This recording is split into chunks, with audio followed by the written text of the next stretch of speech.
Hodonice co nejsrdečněji přivítat na dnešní soutěži.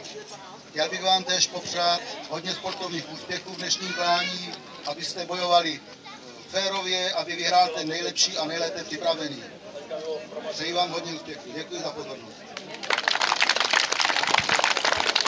Tak, já děkuji za úvodní slova a pár organizačních věcí. Vedle kádě je nachystaný vanglík na umývání hadic, tak prosím, koncovky neumývejte v kádi, ale v tom vanglíku. Co se týká vylívání vody z hadic, tak nebudeme rozpojovat, ale nechá se to spojené, odpojí se jenom od stroje a bude se vylívat tady na roh zelené trávy celá sestava. Potom bych chtěl všechny poprosit, aby nikdo nelozil do té kukuřice, která je tady přilehlá k tomu hřišti. Byl by z toho velký problém, takže prosím, ohlídejte své děti a návštěvníci a všichni, nikdo ať nechodí do kukuřice. Jinak zdravotník je tady zajištěný, lékárničku máme, takže já přeji všem hodně úspěchů. A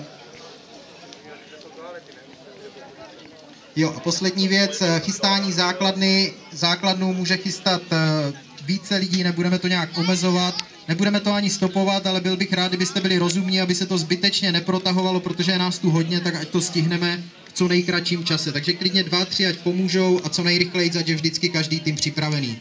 Pořadí je vypsáno na tabuli, takže každý ať si to hlídá.